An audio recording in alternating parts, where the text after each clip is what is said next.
send me Kym pictures because she gets irritated. Whatever irritates Kym, I like to do. Funny mamas. So now that was like I had a like a son. Two funny mamas. What's with the grin? Sherri and Kym. Oh, hello, everybody. My name is Sherri Shepherd, and welcome to Two Funny Mamas podcast. I'm opening up something from Poshmark. I just got some used gym shoes, used sneakers from Poshmark. I got this online shopping addiction, and I got them for cheap. I got these things for like $30. They were pretty good. Hope I can fit them. So I'm here for Two Funny Mamas podcast.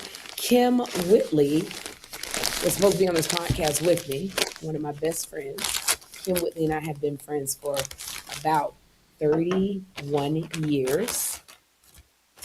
And so she flaked on me and jumped on a plane to go out of the country. Oh, that's cute too. Look at that sweater. Got that on Poshmark. What? $20. Chris, what country did Kym decide to go to? I believe it would be Sacramento. Oh, that's not a different country. That's a different city. I mean, I thought she was going out of the country. no, I believe she's Sacramento Punchline this weekend. Let's plug her She's doing the dates. Punchline. Kym Whitley. I cannot be mad at my friend. She's doing the Punchline. Here you go. Kym Whitley. You got a flyer? We will have one in just a Can second. can we purchase tickets somewhere? You can. You go to Kym's Kym Instagram. Whitley. There's links all over. Yeah, we'll get a flyer. 4 shows, the 30th. That's tomorrow, through the 31st. So check her out at the Punchline in Sacramento. People. Okay, so Kym is doing stand-up. She is. Yeah, she's been working hard. Vegas, everywhere. You have too. You've been out on the road. Been feeling it? Yeah, I got Kym is on the road right now in Sacramento at the Punchline out there. You can get tickets? Mm-hmm. Ticketmaster. You go check it out for the Punchline. Okay, 4 great. shows. Kym Whitley in Sacramento at the Punchline. Make it happen. So if you go to Ticketmaster, you can get that. And then I'm so proud of her. She did a residency for the second time at the Jimmy Kimmel nightclub in Vegas. So she's out. And then if anybody knows anybody who's in New York, this weekend I am in Norwalk, Connecticut, and then I'm in Patchogue, New York, which is Long Island this weekend. And you can get tickets at sherrishepherd.com. But I'm also on a 20-city tour. So you can also go to Sherri Shepherd. There we go. You can go to sherrishepherd.com for tickets and see if any of these cities I am in match where you live and get tickets. And I have a special Valentine's Day show coming up in Augusta, Georgia. I think it's around February 7th or something like that. Like that weekend or February 13th, something like that. If you go to, again, sherrishepherd.com, it's got the date, Augusta, Georgia. And right now we're setting up a gig for Kym and I to do a Mother's Day show. When's Mother's Day? May. Chris. No, it's not today. Well, No, I I guess said it is May. Mother's Day. It's in May. It's like May 8th or something like that, right? Yeah, let's find out. Yeah, so Kym and Kym and Sherri, I, Sunday, May 10th. Okay, so it's May 10th. So I think we're going to do like May 8th and May 9th. And the thing about it is like Kym and I are really busy, so we're very rarely together. So, ooh. Who is that? Okay, I can't answer the phone. Who wants to Sorry. be on the podcast with you? No, I thought that was Kym. I was like, I'm saying something that's not factual and she's calling me. But we're going to do a special Mother's Day show. Kym and I, we're going to be together. So we don't have tickets yet because we still haven't negotiated the deal. We're still trying to figure out our money and are we making the same or is one of us getting more? Oh, boy. And since Kym did a residency, I just have a feeling she's going to hit me with, I'm supposed to get more money than you because I did Jimmy Kimmel in Vegas every week and I do more stand-up than you. Dang. You think she's going to come at you like that? I don't know what Kym going to do. Now that she is 51% of Two Funny Mamas, I don't know what that girl going to do. I thought you were 50-50. I mean, 50. Oh, yeah, that's what I meant. No, she's not 51%. We're 50-50 Like, on all careful. things. So I just really, what size shoes are these that I ordered on Poshmark? They don't fit. So, yeah. PunchlineSac.com for tickets. Kym Whitley's at the Punchline the tomorrow and Saturday, 4 shows. Go see her if you happen to be in Sacramento. Now, what are you working And on? this is the People one thing already I said will they look say. cool. Yeah, these are by Stella McCartney. They're really cute. And I thought that I ordered a 10, but for some reason I'm not able to get my foot in these shoes. One thing about Kym though, if you go see Kym, I'm so proud of her because she has grown in her stand-up. She is killing it. Like Kym used to be so nervous about going up, so scared. Now this girl is, I would use the word formidable Sorry, on that stage. Oh, they fit. I can't wear socks with them. Ain't that about a blip? My feet are this big. I got a size 10. I'm a 9.5. I ordered a size 10, but I can't wear socks. Shout out to everybody tuning in. Socks. Appreciate you all tuning in. We got all kinds of people in the live chat. Miguel Goico says, what country? And laughing about Sacramento. Maria says, hi, Chris. Hey, Maria. Pack Attack. We miss. Oh, no, I'm skipping that one. Was that a bad one? No, not bad. I just don't feel like it. Yes, it was. Whatever. You are so funny. Maria says, hey, how you doing, Two Funny Mamas? Scott says, love hearing about your journey. Chris, is a Pack Attack. Yeah, I'm going to leave that one alone. Yeah, I'm good. Yeah, talk about that another time. Ramon says, hey, Sherri. Hey, Chris. Hey, 91 Ramon. When are you in New York City? Fontanelle Kina wants to know. I think you just said it's coming up, right? I mean, it's not the city, but like that's a what? That's a train ride? Yeah, it's outside of New York. We're doing Connecticut, Norwalk, Connecticut on Friday night. And Saturday, we're doing Patchogue, which is in Long Island. So we're doing Patchogue, New York. So there Connecticut and Long Island, if you want to come out. And I'm so pleased to bring with me 2 of my comedy producers on the Sherri Show. They help me with my jokes. Are they opening or are they just accompanying you? No, they're going to open for me. Do they usually perform? Brittany, who's so funny, I'm giving her 10 minutes to open. She's never done stand-up in front of like she took stand-up comedy classes. I could smell it. Host show. It sounded like an opportunity you were handing out. I do opportunities. You prove to me you can do it. So she's going to go up in front of, 1,500 people. And that's amazing. She's going to do it. She's going to host. I'm going to let her host because that's what she does best. Yeah. And then Robin Montague, she is an established comic. She's going to do 15 to 20 minutes. And then my show will start. Then we have another comic who's doing 20 minutes. And then I'll get up and do 45. That's what we call a nice evening. That's what we call a nice evening. Everybody better be up. So, we don't get your naps in early, people. This is we're having fun. We got take the naps. That's right. Take the nap. Get your protein. Nella says that's my neck of the woods, Long Island. Well, you better go see Sherri then. Shout out to LaJoy Moore 4171 says hey to you, Sherri. Sherri, what cities will Special K be on with you? That's Darlitha. Special K, we've been on the road together since we've been on the road together since 2016. So we've been together on the road for 10 years, 11 years. So Special K, who you can hear him on the Ricky Smiley morning show every morning, he will be at every city I'm going to. There you go. That's awesome. That's great to have every city. And you can find out the cities that I'm going to at sherrishepherd.com, my tour. And then Kym is in Sacramento, the Punchline, tonight. Is she there tomorrow night? She's there tomorrow night and Saturday night. She's flying tonight. And I love how she's like, we have to fly to Sacramento. What's that, a 37-minute flight? Oh, we're flying to Sacramento. I can't do the podcast. You know what else you're doing? You're going to win another Image Award or 4. Oh, I've been nominated for 4 NAACP Image Awards, 2 for Outstanding Talk Show and Outstanding Talk Show Host, then the other 2 for the film Straw collectively, and then for Best Supporting Actress. So please vote for me. And then you can also, while you're there, I have a 47-minute flight to Sacramento. but you can still vote for Kym Whitley. And you still vote for Kym. She was nominated because she hosted the HBCU, I don't know what that word is, honors. HBCU honors, She was yeah. part of it. So they submitted that. So Kym is also just nominated as a host for the HBCU honors.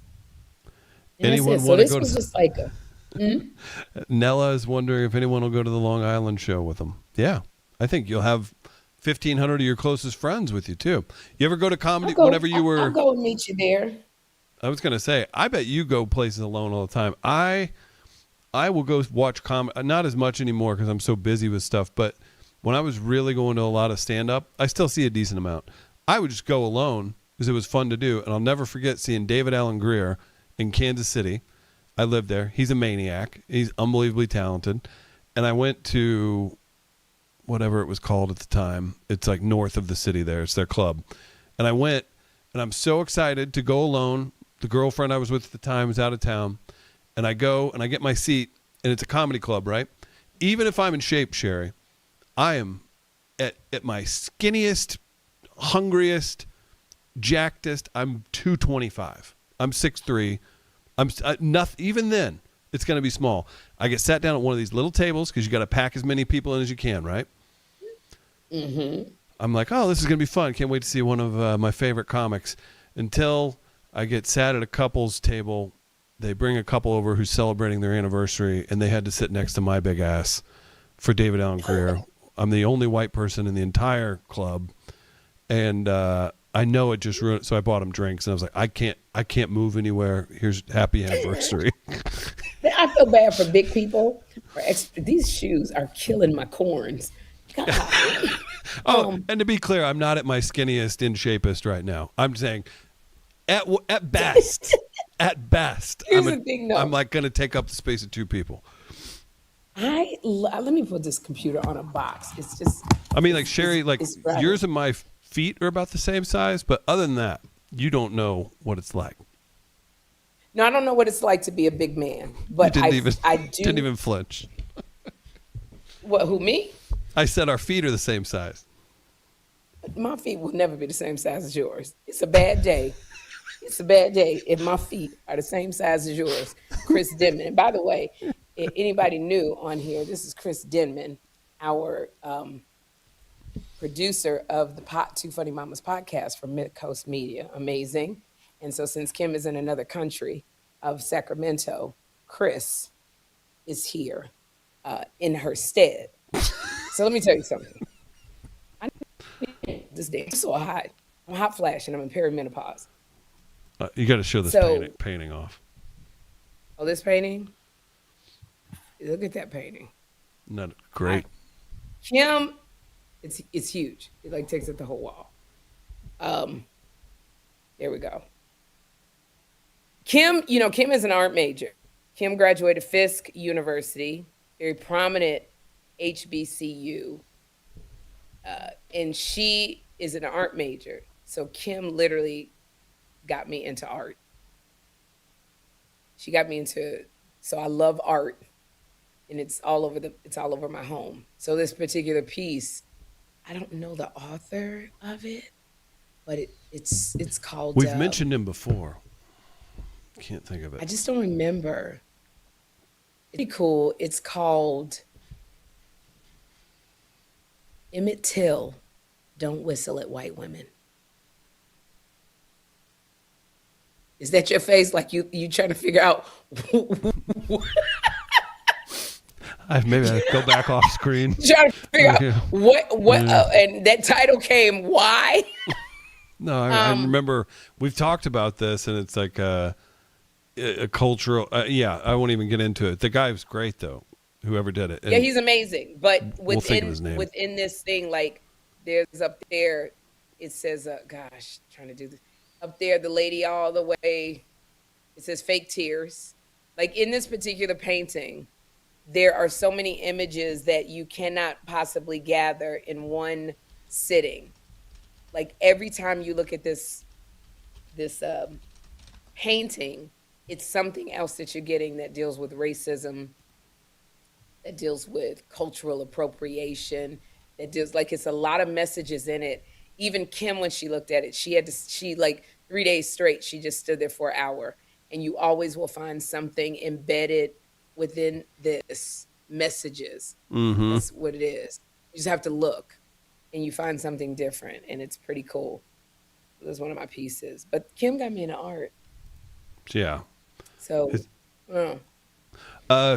Couple live chat folks. Speaking of Kym, where's she at? If you're just tuning in, Kym is on a flight for another 17 minutes, 37 minutes total, going to Sacramento. She's at the Punchline this weekend.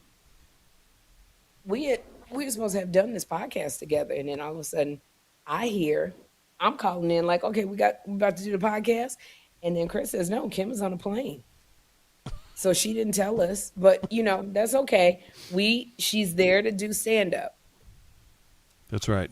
And she's quite good. I am very proud of my friend. She just got done with her Vegas residency at the Jimmy Kimmel Comedy Club because Lunel's on vacation, messing around, dabbling around with Al B. Shore. Did you say vacation?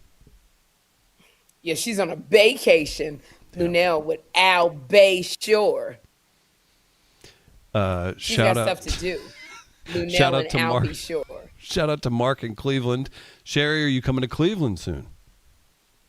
Yes, I am. I'm coming to Cleveland. Tickets yet because we're still finalizing the deal, but I will be in Cleveland the day after Mother's Day. What day is Mother's Day? The 10th, so the Monday? So no, it would be Mother's Day. It's the 10th. So that's the 10th is Monday, right? Mm-hmm. No, Sunday. Sunday. So Kym and I will be in Detroit that Friday, which is what date? That would be the 8th. That will be the 8th. So we're going to be doing a Mother's Day show in Detroit at the Soundboard Casino, but you can't buy tickets because we haven't finished negotiating the deal. But that's what we're doing. Then I go I know. That's why you tune into the live stream, people. And then, because we never are together anymore. So we're going to do a show together, the Mother's Day show. And then I go to Cleveland the very next day, which I believe is May 9th. I'll be at Cleveland, and I don't know the name of the theater, but it's a theater in Cleveland. So yes, I will be in Cleveland. It's not on sherrishepherd.com because we just added these dates. So they got to do graphics and the ticket stuff and all of that. From Peach. Like Cleveland. Yeah, great people from Cleveland, and I'm embarrassed to say I've never been. Peach 821, your friend Lorraine had to have some extra attention again, broke her arm. What? Lorraine? Yeah, that's what it says. I gotta call her. Oh my gosh. Let me tell you how much I love Lorraine. She's 101. I gotta get down there with the camera and record her life. Like I need her to be Tuesdays with Maury. Tuesdays with Maury? Yeah. Mitch album? She's 101 years old, Chris. Oh. She hasn't been on the show for a while because she had broken her hip, then her knee. But she's got so many stories of transporting cars across state lines, and she's 101. And I feel like I got to get her story before, God forbid, she transitions. And I have to do something with it. I don't know what I have to do, but I got to get down there. And now that she's broken her arm, thank you for telling me, I'm going to call her because she's my little bestie. She sent me a magnet that you put on the refrigerator and you press it. And it says, she's my best friend. Don't need no car. Got my own money. There's a picture of us on the magnet, Lorraine and I. So thank you for telling me that. I'm going to call her granddaughter and find out what's going on. Gotcha. BJ12 asks, is this live? Yes, this is live. As in right now, January 29th, it is live. Vertina doubts that we're live also. But we're live. We are live. We are live. Mm-hmm. This is a live show. That's I just right. got off work on my show and rushed home. I've been here since and 8. Slipped in the snow. What? Slipped in the, let me tell y'all something. You got to be careful. In New York, wintertime, I got all these cute little, winter coats that I wear that I can only wear in the winter because I just collect them. I buy coats after Christmas or on clearance. So I got a lot of really cute coats. So I got this. Oh, wait till I show y'all these boots. Oh my god! With the fur? How did you know? Nelly. That's taught kind me. of stalkerish. No. Nelly taught me. Okay, so I got this coat. This is one of the coats I got. Got it on clearance. Really cute, like Kelly green coat. This coat is like fire. So I bought a pair of boots off Poshmark for like $50. Look at these boots. Oh my gosh! Look at you. That looks. Fur. That's pretty serious. That's money green. I'll say it since Kym It's in money here. green, but your show must be doing all right. They were $50, Chris. They look pretty awesome. They look like you're a I didn't say superhero. the boots was $3,000. I said the boots was $50. I bought them off Poshmark, so they match. Because out here in New York, you try to be a little bit cute. So let me put it down here. So the boots match the coat. Okay, why did I decide to wear 6-inch stiletto boots in the snow? Do you know I almost slipped into a split and split my damn groin open? You wanted to be closer to God, and you almost were. No, I was just trying to be cute. I wish I could say I was trying to be closer to God. I was just make you taller. Because you can't wear these boots in the summertime. You can't wear these boots in August. You really can only wear these kind of boots in the winter. Look at what the snow they done messed up the bottom. So Jeffrey comes out because I go, Jeffrey, I get out the Uber. I'm like, Jeffrey, you got to come help me with these boots. I'm stuck. I can't even move because there's like, what do you call it, sludge and all of that. Mm-hmm. So I'm frozen in the middle of the street because it's sludge and ice and it's slippery. And you know what he said to me, Chris? What's that? He goes, why are you wearing no boots with the heels on them and you can't walk? What kind of question is that? That's very observational. You should get him a mic. I know. I said, this is the wrong time. You better read the room. This is the wrong time to be questioning me. Why you wearing boots with high heels? Picking salt out of your hair as he's, taking you down. Yeah, that's got to be humbling. I'm assuming Jeffrey's put you in your place a time or two and didn't mean to. Yes. Well, those are, yes, he did. So because it's so cold, so I'm trying to wear all of this stuff I got, but it's so cold, and I'm depressed because I hate the winter time in New York. When I tell you I hate the winter time, it's tough. It's too cold. Well, how's Jeffrey feel about snow. It? I know you don't want to go too, He doesn't but like it either. He's not into it. He can't find his boots. He wore my boots, but his feet are bigger than mine. I bought him 2 pairs of boots. They just disappeared in the vortex. That'll happen. He has no boots. So his gym shoes are getting wet. Our thermostat is broken, so our heater is not working. What? So we're kind of wearing like sweatshirts and stuff. When's it getting fixed? We're waiting for the guy who's supposed to come today. Here's the thing in New York. This don't happen in LA. I don't know if it happens in St. Louis. When people say they're going to be there between 12 and 5, they might get there at 9 o'clock at night, or they just might not get there that day. They don't call you. You're just sitting up there waiting. Yeah. So they told me yesterday when they went downstairs in the basement that the heater pipes were all broken because it's been freezing since the snowstorm this weekend. Cold, cold, cold. They said, we'll be back tomorrow. Celebrities living just like us. That's They tough. ain't been over here. Not even a bit. Ain't been over here. Freezing. Let's Yeah, let's but start it a is what it is. GoFundMe. We're okay. Want to get a GoFundMe for your eater?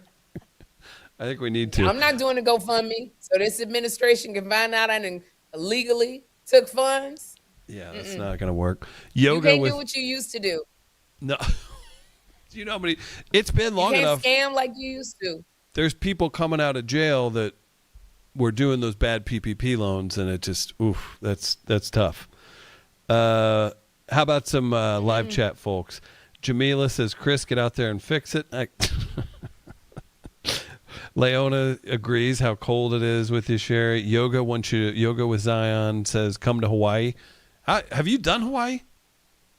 I did it with Gabriel Iglesias. That's right. Okay, I was like, why? We did this arena in the round. That's right. What do you say? Mahalo? Is that Mahalo? what it is? Mahalo? Mahalo. Is that the way it's supposed to be, like this? No. I'll probably screw it up, but I think it's Mahalo. Like that, Mahalo? Tell us, Yoga with Zion. Correct me if I'm wrong. I don't want to offend anybody. Yeah. But I did it with Gabriel Fluffy Iglesias. And let me tell you about him. He was so sweet. He came to me and he said, "Sherri, I don't want to offend you because you're our headliner. But would you do me the honor of opening for me?" And I said, "Absolutely, Gabriel. I will open for you." And I go, "Well, where are we going? What comedy club? Comedy Store? Hermosa Magic and Comedy Club?" He goes, Hermosa, "No." 110 people watching. Yeah, he goes, "Doing an arena." And I go, "An arena? Like 9,000?" He's like, "Yeah, an arena." And I said, "Where's the Staples Center in LA? New York?" He goes, "No, in Hawaii." Did he film his special I've never there? done an arena. He filmed his special. And I've never been on a stage that large. Until I was with Gabriel Iglesias, who I love with all my heart. He's Fluffy, the comic. Then he comes to my door, knocks on the door. I answer the door. He hands me an envelope with a wad of money. It's like a whole Scarface drug deal. He hands me this envelope with a wad of money, and he says to me quietly, "I'm giving you cash because I don't want your ex-husbands to get any of this." And I said, and I put the wad of money in my bra. And then it looked like I had 3 breasts. A lot of people are into that. Lumpy, dumpy, and bumpy. You can see Gabe here, if you're not familiar with him, in his Hawaiian shirt. Yeah, and that's the old picture, Gabe. That's like when Gabe was 19. It's got the Hawaiian shirt on. But he looks the same. He still wears the floral shirts and the shorts and the flip-flops. But he gave me money so that my ex-husbands wouldn't try to touch it. And I have to tell you, I appreciated Gabe for doing that for me. And then he invited me to the picture that he sent me, because that was a big arena in Hawaii. There we go. That's my love. That literally is the love of my life. We're such good friends. I love Gabe so much. And I was in his show on Netflix called Mr. Iglesias. So he invited me to do, Dodger Stadium. You heard of Dodger Stadium? Chavez Ravine. Dodger Stadium used to be all homes that were owned by Mexican Americans legally. And the city of LA did eminent and forced all of the Mexican people off of that land, forced them. So they had to go live in the project because they didn't own any homes. Like, they took generational wealth and destroyed it. And they built the LA, what's the center? The Staples Center? Dodger Stadium. Dodger On Stadium. this land In that Chavez belonged Ravine. to Mexican people. They built, shame. America has such dark history. Shame on them. And what happened was Gabriel, because of that, it was like a Mexican Independence Day or something like that. Oh my gosh, I want to cry. So this is Gabe had shot his special at Dodger Stadium Friday and Saturday. It holds 26,000 people, and about 30,000 people up. He sold out the stadium 2 days straight, nominal, not very much, what do you call it, advertising Right. or press. Yeah. And I'm wondering. And he says to me, Sherri, would you have the honor of opening for me, being one of the comics to open for me at Dodger Stadium? And I said, you have got to be me.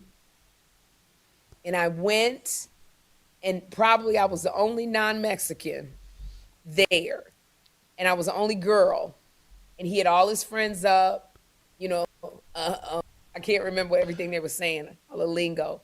But they went up, and it was sold out, Chris. Can I tell you something? I went up and did maybe 15 minutes and rocked wreck shop to see. And he cried when he got up because the significance of Dodger Stadium selling out, filled with Mexicans, Mexican Americans, knowing that their land had been taken forcibly from them, but yet they sold out an arena for Gabriel Iglesias 2 days in a row. He cried. And then he came to my trailer again. This is why I love this boy. With a wad of money, another deal going down. And I'm giving you this cash because I don't want your ex-husbands to get it, and I don't want your agents and managers to get it. So I'm giving you cash. It was so, y'all didn't even count These the are cash. fictional stories. These are fictional stories, Sherri. She's just doing this for you guys' for entertainment. purposes of the IRS, I am lying. Can I correct you on something? What? It's a good correction. Significance of that show, first comedian to ever sell out Dodger Stadium. 56,000 was the capacity, because you have to think of the field. Wrong. You have to think of the field. 56,000 people there. That's unbelievable. Even, 10,000 is crazy. Like, is it just, you hear everybody talk about this. Sorry, you're absolutely right.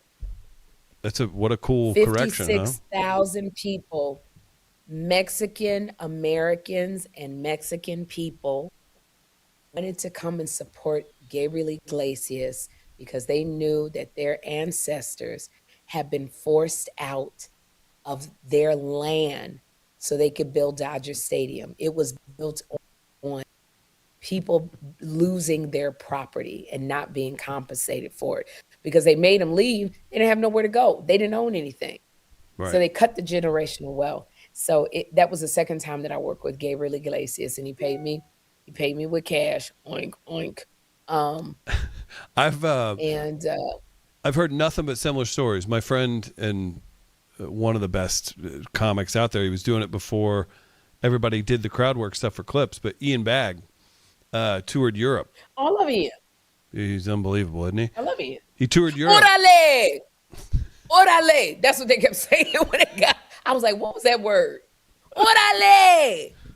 Hey, all right. I was like, is that something I can say? And I said, Sherri, first of all, you don't know what it means, so don't say it. You might be going out there going, hey, MFers. So what was that? Okay, look into the camera. Repeat what you just said. Orale! I didn't know if it meant, hey, MFers. Hey, MFers. Nellen says that's how I felt when I saw Joe Coy. Joe Coy, similar. You talk about explosion. Oh my gosh, that guy, this is a story he's told. This isn't anything private. He went from self-financing at the time, $30,000 for a special because no one would buy the rights to a special. And he finally got Netflix to take it.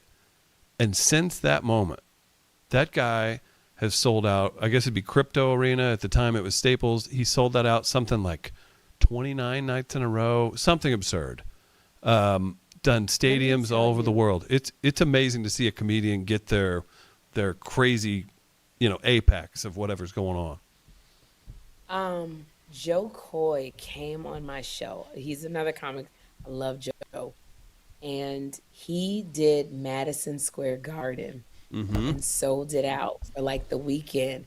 And Yeah. he cried because that was always his dream, to sell out Madison Square Garden and to see everybody with a lighter or a cell phone. He cried and he was like, dreams come true. I mean, it was just the most beautiful moment. I was so proud watching Joe Coy. Joe Coy is another one, like such a success story. You know, because you came up with okay, somebody's calling. I don't know who it is. But If you it's come somebody up with these famous, put them people- on. I don't know who this fan. I got to get in touch with Chris Rock this weekend. I need to get in touch with Dave Chappelle. If anybody has Dave Chappelle's number, I need to call him. You need to go to Ohio and do his outdoor spot. He asked me to come. Silver Spring, right? Yes. Yeah. Dave Chappelle had come, but he was a little inebriated, so he never followed through and got my information. Allegedly. But he was like, you got to come. You have to come. He said, I got a room for you. Caroline you gotta come did to it. Silver Spring. Caroline did it. Flame Monroe And she did went. it. Lunell was there. Kat was there. I don't know if Kym did it. Like I got his number. I don't know if it works. I need to talk to him. And then Chris Rock. Did I say Chris Rock? He's supposed to verify me on the dating app Raya. What are you? If you don't start telling me these things, Sherri, we need to document you going on it. This is a reality show in itself. Like, you're leaving these things hanging out here. Old Chris is in St. Louis just freezing. We could put together the greatest Raya. You saw Andre's clip last week, right? He's in the tub. Andre could help you. Yeah, and he illegally used me. He didn't get my permission to use me. But think of the production So value. he's got me in a tub full of bubbles. Now, he took that. I was trying to do some promo stuff. I thought it was that AI. One of the snapshots. But he's got looking like we in the damn same tub. And Andre, I would let him stay at my house. The first thing this narco would do in my tub. Andre was always taking a bath in my tub. Didn't ask me. All I would see him posting is his feet. And I go, that look like my tub. And Kim's tub too. She said, well, this look like my tub. So he got me. We're looking at Andre butt naked in the tub. Crotch shots. And then it's a picture of me in the tub. Illegal usage. We got comments from the live chat. Peach821 says, I know Matt Rife was on your show and a little flirty. He's another one that was around and finally just blew up. That's a good point. Did you know Matt in LA? A little bit, maybe, no, from I had never met Matt Wild 'N Out? in LA. So I knew of Matt. I knew, he was always with Dave and he was younger. That I knew, but I never met him. And Matt Rife came on my show 2 seasons ago. Hysterical. I loved him and he was cute. He bought all them little girls. We get walkers and wheelchairs at my show. It was so many young girls see Matt Rife. And then he came back maybe 4 weeks ago. Yep. And let me tell you how good Matt Rife is. His special is crowd work. You got to be quick on your feet. Now, I'm quick on my feet because I'm tired. So we were going back and forth, but that boy was getting me every time because he was flirting. And the flirting was making me laugh. So I said to Matt, he said, what kind of guy are you looking for? And I said, walk to it. I said, I'm looking for a man to make me. And he goes, well, Sherri. Amazing. And then I said, Matt, we couldn't get together. So stop flirting because I pluck one double chin hair and you be traumatized.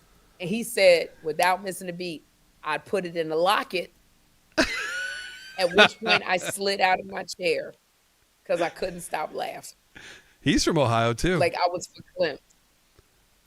That's great. And Matt Rife is quite cute, quite flirty. He does love flirting with the older women. But I think I'll no date with Matt Rife. You know why, Chris? Why? Because the first time we cross the street, somebody would be saying, oh, that's nice you helping that lady across the street.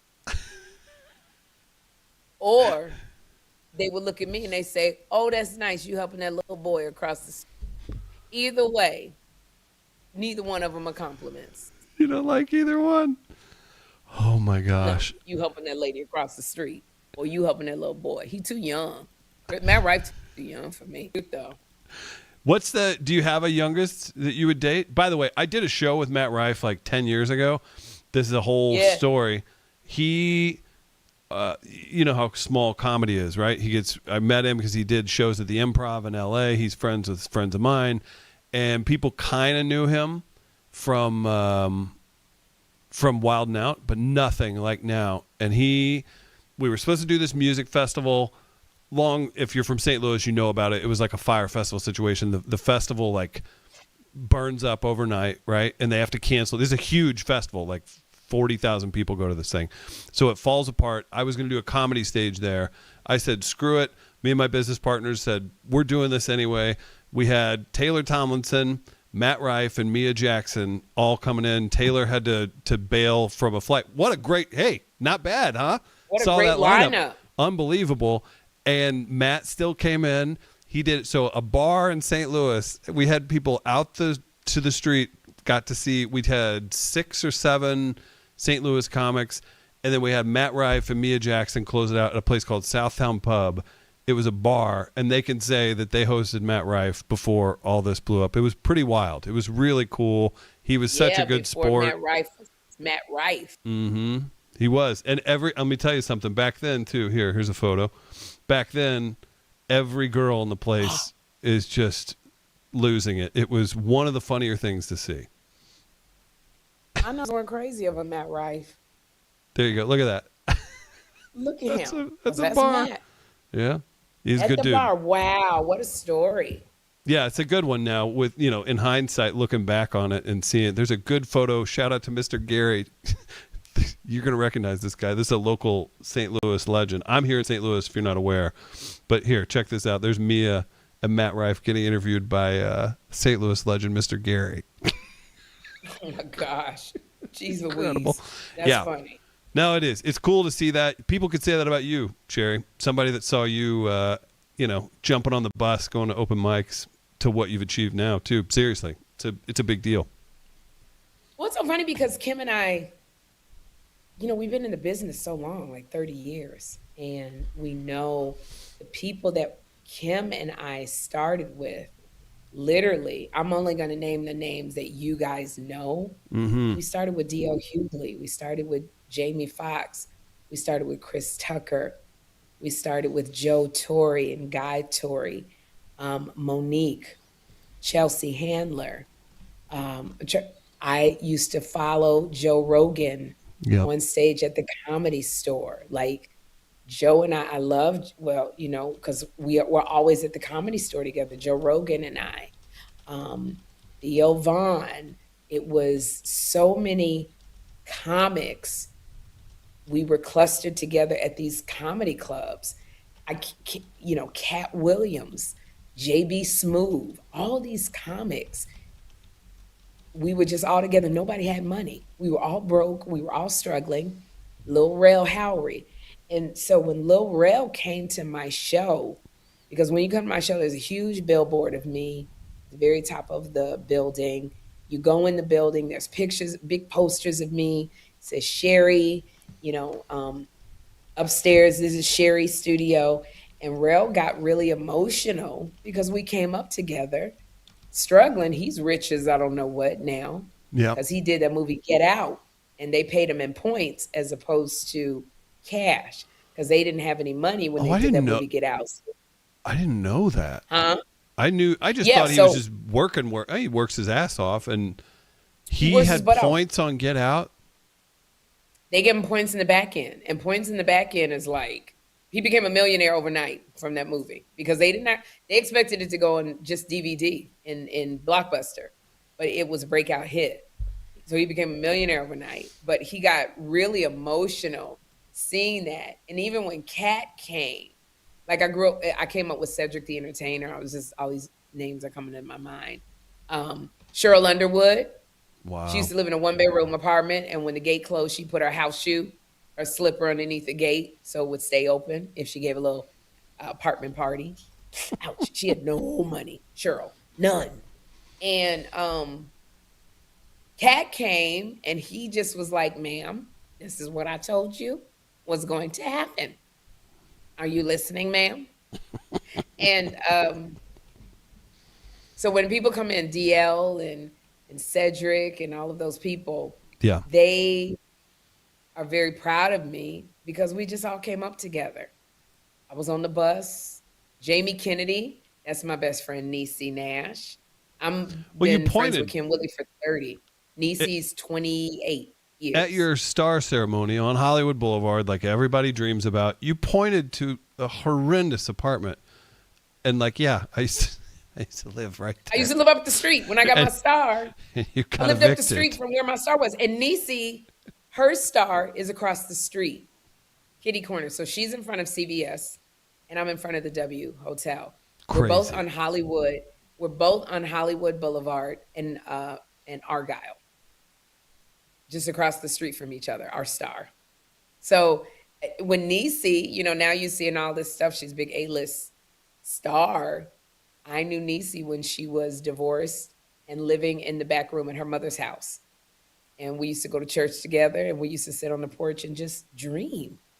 So it's really pretty fascinating to me that the people that I started with, that's Tyler Perry, who wrote the part for me in Straw, that the white gentleman, his name is Ira Bernstein, he owns Debmar Mercury. They got Family Feud. They got the Sherri Show. I forgot, they used to have the Nick Cannon Show. They had Are We There Yet with Ice Cube. And, so to be reminiscing with Gabriel Iglesias, I knew Gabriel Iglesias is rich as I don't know what. I knew him when he didn't have no money, when his car used to break down all the time. Wow. I rode with Gabriel to one of the clubs. His car, I didn't think was going to make it. I thought we would be two dead people on the side of the road because his car was, what do you call it when it sounds like somebody shooting a gun? Backfiring. It kept backfiring. And Gabriel had no money. I knew him when he had nothing. Jamie Kennedy. The Jamie Kennedy experience. He used to give me a ride home in his car. I thought it was going to stop. Can we say something about Jamie Kennedy? He was famous. I say this because I interviewed him one time, not long after I met you.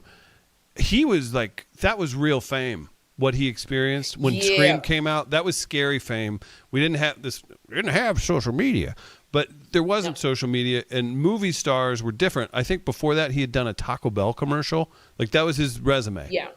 And he just now he goes to that. He's 20 something. And now if he walks out of somewhere, like 100 girls go chasing after him. That was crazy fame. Like the 90s movie fame was wild. Was crazy wild. He just left a comment on one of my posts, and he said, "You're so pretty, Sherri." But he used to say that to me back in the day. He'd always go, "You're so pretty, Sherri," and I was like, "I ain't giving you none." So, hey, we got a bunch of people asking to explain points. Oh, points. Okay, I'll try to explain as best I can. You can explain it though, Chris, because you know what points are. Yeah. So points, if you take that, so it's essentially like it can filter down. At the top level, it just means you're going to get paid less, but if the movie does what you want, so you take ownership in it. It's like, it's not uncommon in small businesses or something like that, where it's like, hey, I can put sweat equity into it. I don't have a bunch of cash. And then for that, instead of being paid, you get ownership points. So if it does well, if it doesn't do well, oh well, but you're basically betting on an opportunity. So if you hear all the time, like, there's some writers for The Simpsons and stuff like that when it started, because you have to do so much to get anything going, right? So a lot of times in lieu of budget, they'll give up points because you simply don't have the money. Or like it's you do someone a favor. If you ever see like an indie movie with a bunch of super famous people in it, maybe they have like small parts, they don't talk a lot. That's because they're doing them a favor. And maybe there's points, or maybe it's just the kindness of their heart. But a lot of times you'll see people do things and like, okay, well, we're not going to get this made and we can't get Brad Pitt. But if you give Brad Pitt points on something, he might do it. So that's the way to look at it. And points typically, now, if you're going, should I take the money or should I take the points? When they don't expect, sometimes they don't expect the movie to do well. Right. You'd have been better off taking the money if it doesn't do well. Even if it's $500. even if it's $500, because if the movie doesn't make anything, you got 500. But if that movie does any kind of money and you got points, you got ownership in the movie as opposed to you just got a salary. Oh, baby, baby. Same thing with TV shows. It's very hard when you have a TV show. They'll make you a producer, but they ain't giving up them points. That studio, they're like, we ain't giving you no points, because points, if you were in a show like a Friends and it blows up and you got 1 point, you'll be a millionaire for the rest of your life, Well, as opposed to getting a $200,000 a week or $500,000 a week salary or $30,000, however they pay you. You get a point, you get ownership. That's what happened with the Cosby Kids. You know, a lot of stuff he did that was bad, but the one thing he did that was good for everybody that worked on that show, Mr. Bill Cosby, was he made sure that all of the kids and Felicia Rashad got points in the back end of the show, along with their bare minimum salary. And he did that because he wanted to set them up for life. So because he made sure they got points, that show was a hit. Yeah. So it literally, they were rich until Bill Cosby came down. Then they canceled all the shows. It wasn't showing nowhere in the world. But because they had points, they had ownership in the Cosby Show, as opposed to being an employee just getting a salary. Yeah.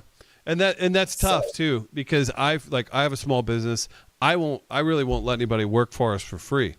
Like I won't. There's no point. Like so many times people, oh, let's get it for that. Like those are just the weird choices you have to make.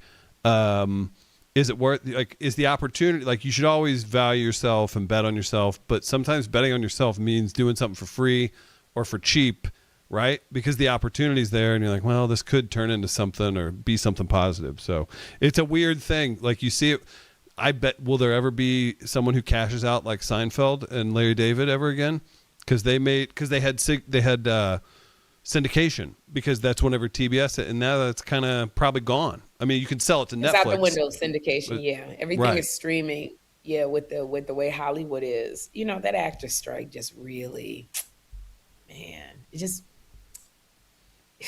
was a mess. Yeah, we didn't really get as actors what we wanted, what we needed.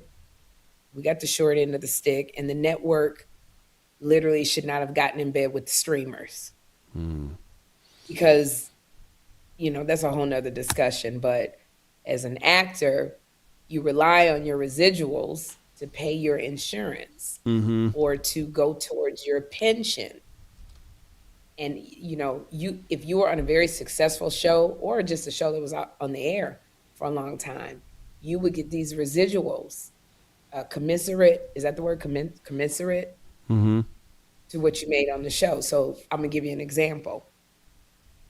I did a show called Suddenly Susan with Brooke Shields and Kathy Griffin, Nestor Carbonell, Andy Dick. Was he on Suddenly Susan? No, not Andy, but all the other people. He was on a lot of stuff. He's on a lot of stuff. Nope. You got it. If you know, you know. So Suddenly Susan, I was on one season. I don't remember what I made per episode. Oh, geez. It was a lot if you don't work in the industry, but it wasn't a lot if you work in the industry. I cannot remember. 17,000 an episode? Yeah, I think I made something like 17,000 an episode, which is a lot. That's $17,000 a week. But it's not a lot if you're in Hollywood. It was one of my first sitcoms. And I was on there for 22 episodes, which is a season.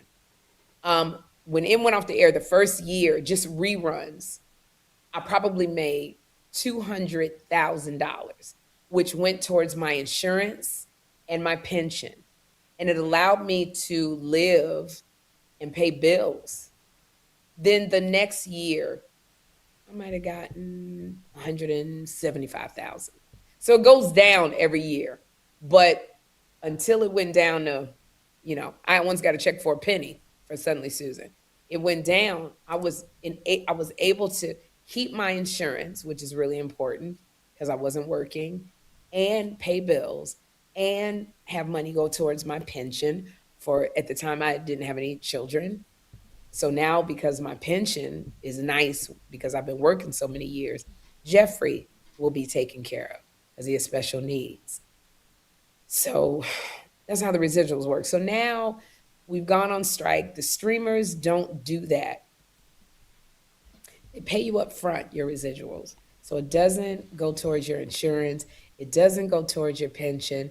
They give you like a little bit of money up front. It's enough for you to go get your nails done, is what I say. Because streamers only do like 10 episodes, and then they come back a year and a half later. Right. Well, It's very, very hard on people. But that's kind of like the little... yeah, it gets much more complicated. And a couple people, including J-Rock and some others, Vertina, were talking about, like, should you take the money points? Just like everything in life, like, do you want to be on Netflix? Do you not? Because you have to know your place, too. Like, you'll get... like, you have to know, like, hey, this is an opportunity I won't ever get again. And it's tough because that's the way just the business goes one way or another. Not even just saying I know everything about a Netflix deal or something like that. But if it's going to be points or money, do you believe in it? Are they going to help you? Is it going to help you if you get no money back? Are you willing to do all the work and not get any money? Gamble. Or do you need that $150? Because sometimes you need that $150. Yeah, so like with Get Out, everybody got points. Everybody that you saw in the movie Get Out was given points because they didn't really have money in the budget. I see what he said on Club Shay Shay. He said he joked the Lil Rel said Get Out was on a Tubi budget. He didn't have a back end deal, but it threw his rate through the roof. So indirectly made a ton of money off it. So that's fantastic. That's so when great. you have so if you got to decide. I forgot what I was saying. I lost my train of thought. No, it's all good. You just have to kind of figure it out. I got another question from the live chat, and then we'll get you out of here. You've had a long day. We're almost at an hour. Shout out to Pepper Wilson. Hi, Sherri. I pray you find happiness in marriage with the right man. You could talk many What is people. you praying over me? Love You praying I find happiness in what? Prophet Lovey in California. What My bad. I thought I don't quite understand. Want you to get married and wishing the best for you. We like that. CT says good night, TFM fam. Good night, CT. Nice CT. Jay Seabury, PR Jade says Suddenly Susan was great.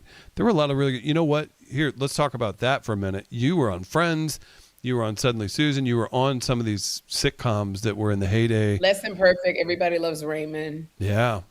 All those. But you think about 30 that. Rock.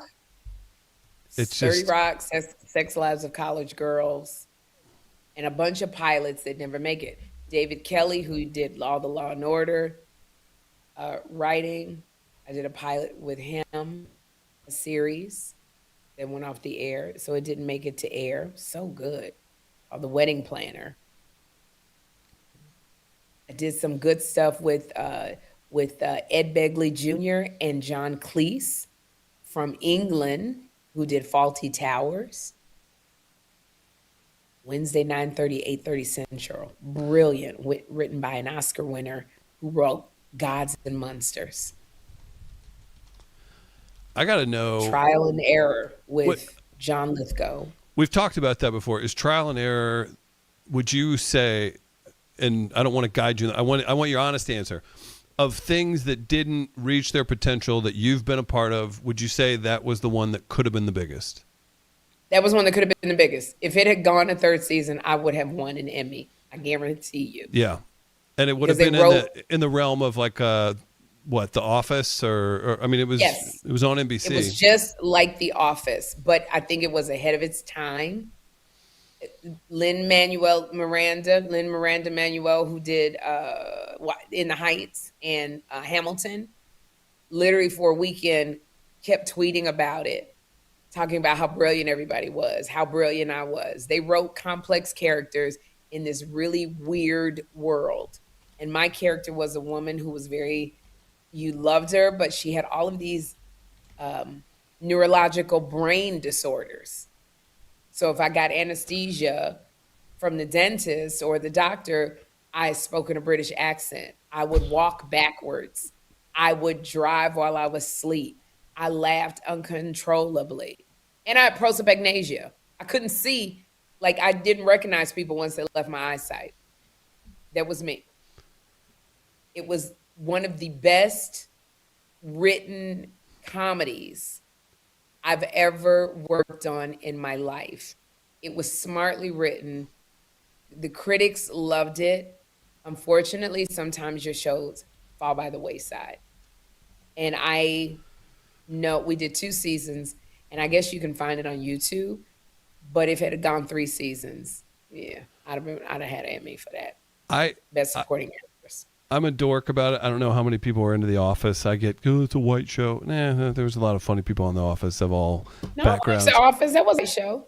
Yeah, white people, but no, it was great. There's great black actors in it too. But Nicholas D'Augusto was in Trial and Error. He played Hunter, Jan's assistant. It was a small part on The Office that everyone still talks about. He's great. He's a nice guy too. And the director of Trial and Error won an Oscar for directing a movie. Gosh, I was in love with him. I forget his name. I was in love with him, but that didn't work out. Yeah. He won an Oscar?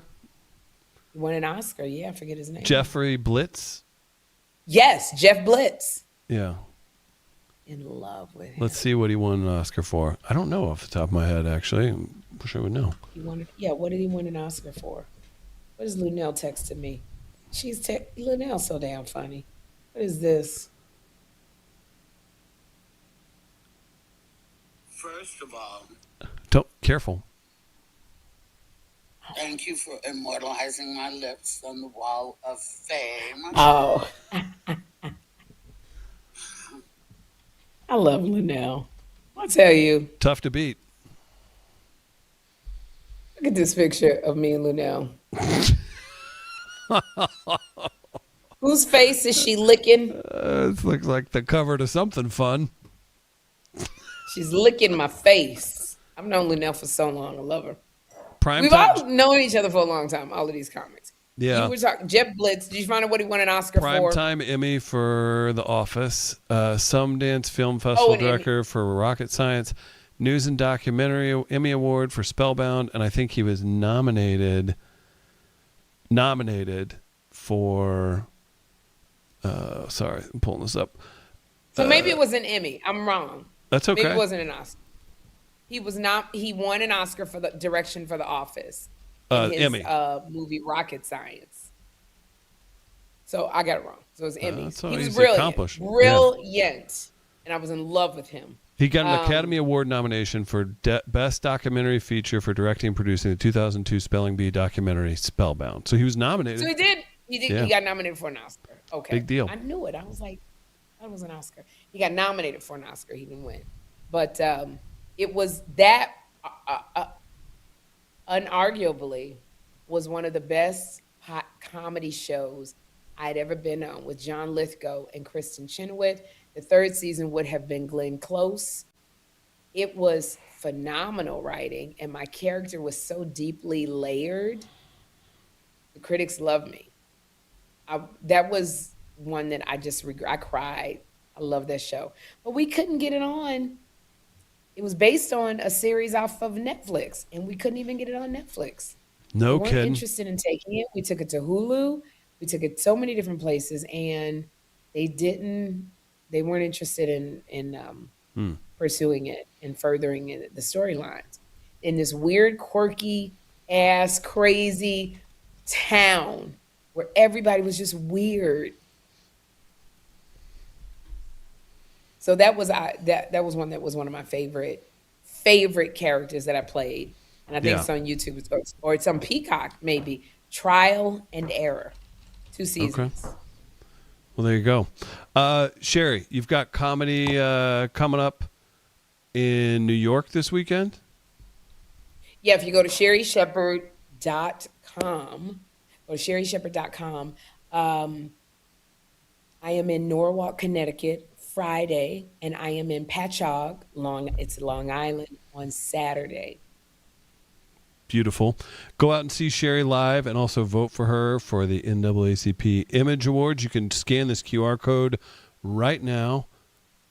Look at that.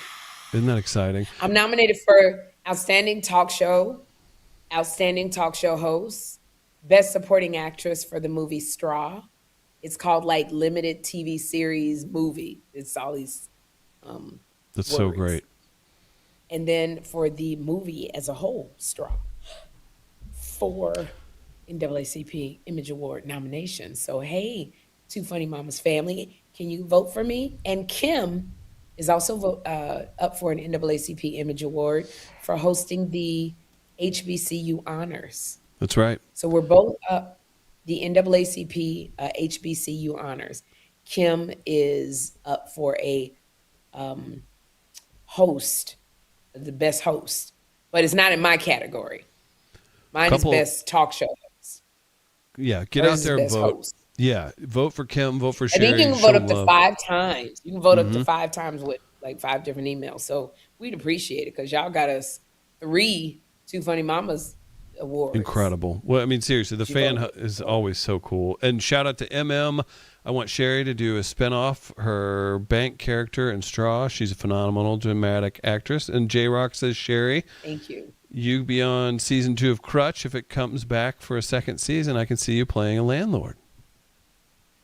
Ooh, wow, Crutch. Ooh, that'd be so great. Right now with my talk show, it's hard to do, I'm not in LA, I'm in New York. It's hard to do stuff because I do a talk show every day and I get off at 3:00. So it's kind of hard to do, any acting work. I usually got to do my acting work over the summer, when my talk show ends in May, which I'm doing a movie. I think my talk show ends in the second week of May, and then I'm flying out to for the season. For the season, right, for the 4th season, and I'm flying out to Cape Town, South Africa, to film a movie, and I'm very excited about it. You're in an Adam Sandler movie? No, Kym did the Adam Sandler movie. Are you joking with me? He's done all those location Netflix movies where they're like family movies and stuff. So. No, that'd be cool to work with Adam Sandler. I don't think he knows I exist, but that's Kym's boy. I was going to say, careful. Yeah, stuff. You better. Yeah, that's Kym's man. Adam loves Kym, as he should. She's good. And if Kym's good at what she does. Kym is good. Clearly. If you're in, I didn't got fired. I didn't got fired from a gig behind Kym Whitley. Let me tell you. If y'all don't know that story, I'll tell you another day. I worked with Kym Whitley and got fired because I could not get up to her level in acting. And they fired me. I started crying in the commissary. I was eating with Kym and Tisha Campbell, and they fired me. And I broke down in tears. I said, "Are you firing me? I've never been fired in my life." And I just burst into tears. Kym had to come get me. And that's how I got fired after working with Kym. Now, you would think I'd be triggered and never work with her again. I just don't believe in that. Instead, you signed up for this. I love that Kym. And then, oh my gosh, I had a sitcom called Sherri, and Kym played my nemesis. I don't remember her name. She was my nemesis, and she was so good. She said, "I've never had to audition to play myself." You're like, well, you better. We'll replace your ass. That's right. She was so good. And so that was the second time we worked together. And then the third time we played sisters on the Marlon Wayans show. I don't remember our names, but we were sisters on that show. And that was great. And then what else did we do that didn't go? Kym tried to kill me. I don't remember which one that was where she tried to kill me and they took her to jail. Okay. Two Funny Mamas. Yeah. Follow everybody on Instagram at Two Funny Mamas, at Sherri E. Shepherd, at Kym Whitley. Go see Kym in Sacramento this weekend. Go see Sherri on the road all winter and into the spring long. It's going to be good. And tune into the Sherri Show. Obviously, show some love. Shout out to Chris Redd. Was just on the Sherri Show. Very funny on your Laugh Lounge. I had the pleasure of working with him, doing a show here in St. Louis. He got a standing ovation. Couldn't be a nicer guy, and I'm really happy he made it to your show too. So Chris Red is so daggone funny. Him and Josh Jackson, I think, who writes on the Daily Show. Johnson. Josh Johnson. Oh my gosh, so daggone funny. Yeah.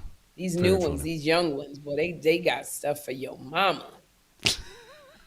They bring heat. It was good.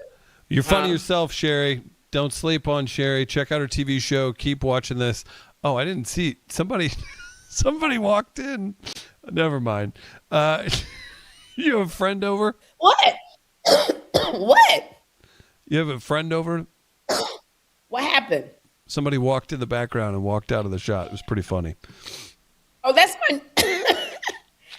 my niece, Kiana. She is